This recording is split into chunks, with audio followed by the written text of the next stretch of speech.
योगी देवनाथ जी, क्यों नहीं रोका? क्या ये जो असगर अली कह रहे हैं कि भाई वहां तलवारें लहराई गई जानबूझकर, बंदूक लहराई गई जानबूझकर, और ये नहीं होना चाहिए किसी प्रोसेशन में।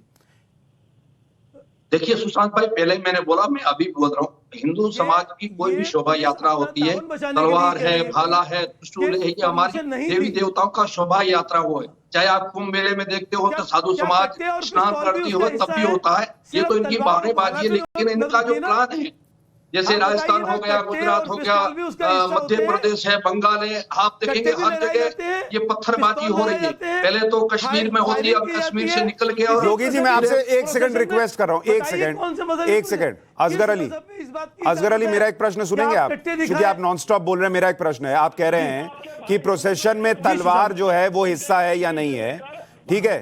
प्रोसेशन चल रही थी, उसमें तलवार लोग लेकर आए थे, ये तो दिख गया। घरों में तलवार रखना क्या कॉमन है?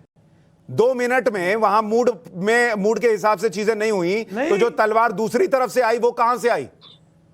प्रोसेशन वाली तो प्रोसेशन की थी, मुसलमानों की तलवारें कहां से आई? आपके कहने का मतलब, आपका कहने का मतलब ये है, आप वो भी मुसलमानों की नहीं थी। आप देखिए उनको। अच्छा, वो हिंदुओं से उन्होंने किराए पे ली थी कि थोड़ी देर मुझे भी लहराने दो, जो लहरा रहे तलवारें।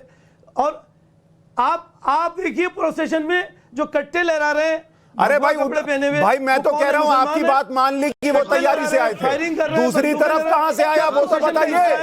आप अपने घर में तलवार और बंदूक रखते हैं क्या? अगर दूसरी तरफ अगर आप किसी के घर में घुस जाते हैं, किसी ने डंडा उठा लिया। अरे तलवार दिखा रहा हूं सर, कोई डंडा नहीं है, तलवार है। आपके घर में तलवार है, निकाल के दिखाइए। आप घर से लाइव है ना, आप घर से लाइव है ना, आप घर से लाइव है ना, तलवार और बंदूक निकाल के दिखाइए मुझे, है रखा हुआ। उसको आप जेल में भर दोगे, जो गोली चलाएगा। अरे जबरदस्ती डिफेंड मत कीजिए भाई, इस मुल्क में जबरदस्ती डिफेंड मत। वो अपनी शोभा यात्रा में तलवार लेके ना निकले, लोग अपने घरों में तलवार रखे और बंदूक ला रहे हैं। यहाँ बैठ के झूठ बोलते हैं। अब बोलिए योगी जी, मस्जिद की छतों पे पत्थर भरे। अब बोलिए योगी जी, भाई क्या है, पकड़ लिया ऑडियो एक इनका जो मिशन है गजवा हिंद का, ये रहते तो भारत में, भारत का खाते हैं, लेकिन भारत के प्रति कितने वफादार है हम सब लोग देख रहे हैं। इनका जो गजवा हिंद का जो है, ये बस इसी उसके ऊपर चलते हैं।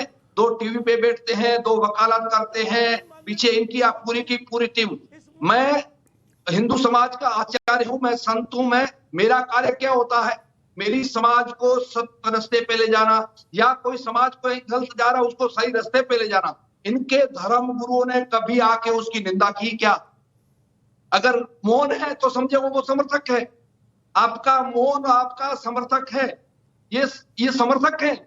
पीछे से बैठ के ऐसी बातें करते, टीवी में कुछ और करेंगे, वकील कुछ खड़े कर देंगे, और इनका पूरा का पूरा एक तैयारी रहती है कि हमें ये क्या क्या करना है, कैसे करना है। इनके पेट में कई सारे दर्द है। नरेंद्र मोदी भी हो सकते हैं, और हिंदुओं के ऊपर हमें राज करना है, हमें हिंदुओं के अंदर ऐसा ऐसा करना है। ये मतलब इनकी सब रणनीति का एक भाग है। और ये जो अभी घटनाएं जो घट रही है, ये रणनीति का एक पार्ट है। आप ये समझे बिल्कुल। ठीक है, मौलाना मुफ्ती मंजूर जियाई।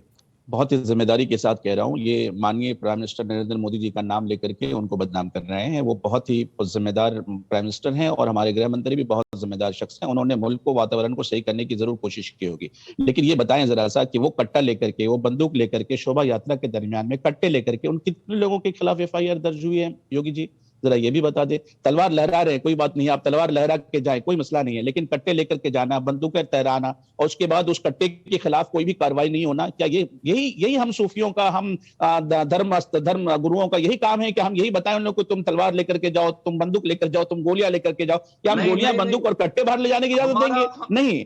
देखिए, आपने बड़े हमारे प्राइम मिनिस्टर को बदनाम ना कीजिए। प्राइम मिनिस्टर नहीं चाहते इस किस्म का कोई काम, गृह मंत्री इस किस्म का कोई काम नहीं चाहते हैं, लेकिन आपने उनकी सरकार को बदनाम करने का जो ठेका ले रखा है, तो प्लीज सरकार को बदनाम ना कीजिए और सरकार के खिलाफ ना बोलिए, क्योंकि सरकार ने यह काम करने की इजाजत आपको नहीं दी है, बल्कि आप अपने तरीके से मुल्क को और सरकार को बदनाम करते हैं। तो प्लीज आप सरकार को और मुल्क को बदनाम न कीजिए, प्राइम मिनिस्टर को बदनाम न कीजिए, बल्कि प्राइम मिनिस्टर की इज्जत और आबरू का ख्याल रखिए। वो पूरी दुनिया के सबसे बड़ी पार्टी के सबसे बड़े प्राइम मिनिस्टर है, उन्हें तो बिल्कुल बदनाम न कीजिए। लेकिन आपको इतना जरूर समझ लेना चाहिए कि जिंदगी के शोबे में धर्मगुरुओं का यह काम नहीं है, कट्टा ले जाओ, तलवार लेकर जाओ, भाले लेकर के जाओ। मौलाना मुफ्ती मंजूर जियाई साहब, मौलाना साहब, आपकी बातें सुन के मुझे ना वो बचपन के दिन याद आ गए कि जब इंजेक्शन लेने जाता था तो डॉक्टर जो है वो पहले बहुत प्यार प्यार से मीठी मीठी बातें करता था, और उसके बाद जैसे ही आप उसकी मीठी बातों में आ जाएं वो भग से इंजेक्शन मार देता था और आप चिल्लाते थे। वैसे ही आप बहुत प्यार से मीठी मीठी मोहब्बत बांटने की बातें करते हैं, और आप ये भी बताते हैं कि प्रोसेशन में प्यार भी आपको उसमें नहीं, मैं आपको बता रहा हूं ना, आपका भग से इंजेक्शन कहां भुकाता है। आप ये कहते हैं कि प्रोसेशन में तलवार और बंदूक होनी चाहिए, नहीं होनी चाहिए, ये सब बताते हैं, लेकिन ये नहीं बोलते कि जहांगीरपुरी के घरों से तलवारें कैसे निकली।